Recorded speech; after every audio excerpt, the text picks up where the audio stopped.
تو خاور گھمن صاحب ہمارے ساتھ موجود ہیں، ان سے ذرا بات کر لیتے ہیں تمام تر صورتحال پر۔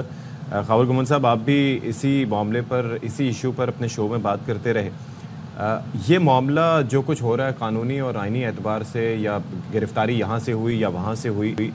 بیان بازیاں جس طرح کی چل رہی ہیں، اور خاص طور پر میں تو اس چیز پہ بات کر رہا ہوں کہ یہ جو اخلاقی زوال پذیری اس اعتبار سے دکھائی دے رہی ہے کہ ایک اسٹیٹمنٹ سامنے آیا اور اس کے جواب میں دوسری جانب سے بھی سخت اسٹیٹمنٹ سامنے آ رہے ہیں، اور پھر للکارا جا رہا ہے کہ آؤ یہ کر کے دکھاؤ ایٹسیٹرا ایٹسیٹرا۔ اگر ایک چیز غلط ہے تو دوسری چیز بھی ٹھیک نہیں ہے۔ اس کا فل سٹاپ کون لگا سکتا ہے، کیسے لگ سکتا ہے اس ساری سچویشن پہ؟ دیکھیں، سیاست کے اندر مطلب جو بھی چیزیں، کچھ معاملات جو طے ہوتے ہیں وہ اٹ ٹیکس ٹائم۔ پاکستان کے اندر چونکہ بدقسمتی ہماری یہ رہی ہے کہ جمہوریت اس طرح مستحکم نہیں ہوئی جس طرح جو ایک جمہوری دنیا کے اندر ایوولوشن ہوتی ہے، لہٰذا ابھی بہت سارے ہم نے مراحل طے کرنے ہیں، کنونشنز ڈیولپ ہونی ہیں، کچھ روایات ڈیولپ ہونی ہیں، اس لیے وقت لگے گا۔ ظاہر ہے یہاں پہ آپ نے دیکھا کہ 3-4 مارشل لاز لگ چکے ہوئے ہیں، آئین اور قانون کو اپنی مرضی سے استعمال کیا گیا ہے، تو میرے خیال میں وہ ایک سنڈروم ہے۔ وہ ہمارے کچھ جو جمہوریت پسند ہے وہ بھی جب حکومت میں آتے ہیں تو اسی سنڈروم کے زیر اثر رہتے ہیں، وہ یہی سمجھتے ہیں کہ قانون اور آئین کو ہم اپنی مرضی سے استعمال کر سکتے ہیں۔ دیکھیں، 2 چیزیں ہیں اس جو کل کا واقعہ اس کو دیکھنے کے لیے۔ نمبر 1، پوری دنیا کے سامنے ہم ایک مذاق بنے ہیں، کیونکہ کسی بھی جمہوری ملک کے اندر اس کی پارلیمان کو ماں کا درجہ حاصل ہوتا ہے، سپرمیسی آف دا پارلیمان۔ پاکستان کے اندر جو ہر ادارہ ہے، چاہے وہ سپریم کورٹ ہے، چاہے اسٹیبلشمنٹ ہے، چاہے سول بیوروکریسی ہے، مطلب گورنمنٹ ہے،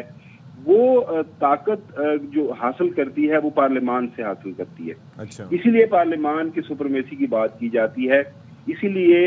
جو پارلیمان کا تقدس ہے اس کی بات کی جاتی ہے، اسی لیے بات کی جاتی ہے کہ وہ جو پارلیمان کا جو ایریا ہوتا ہے، جو پریمیسز ہے، اس کے اندر جو قانون، جو آئین لگتا ہے، وہ جو کسٹوڈین ہے، اسپیکر ہے،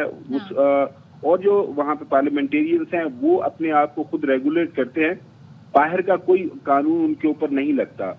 مطلب یہ کہ وہاں پہ فرض کرے ایک جو پارلیمنٹیرین نے باہر کوئی چوری کر دیا، خدا نخواستہ اس نے کسی کو قتل بھی کر دیا ہے، تو once he is inside the parliament, تو اس کی گرفتاری بغیر اسپیکر کو بتائے، بغیر اگر کسی امپورٹنٹ ایشو کی ووٹنگ ہو رہی ہو تب بھی اگر جیل میں بھی ہوگا پارلیمنٹیرین تو اس کو اسپیکر جو ہے وہ اس دن پرٹیکولر ڈے کے لیے بلوا لیتے ہیں۔ اب یہ بتائیں کہ he is the custodian of the parliament, اور پارلیمنٹیرینز بھی ان پر ریلائی کرتے ہیں۔ طارق فضل چودھری جن کا خود کا تعلق نون لیگ سے ہے، ایاز صادق خود نون لیگ سے ہیں، طارق فضل چودھری کہتے ہیں کہ جی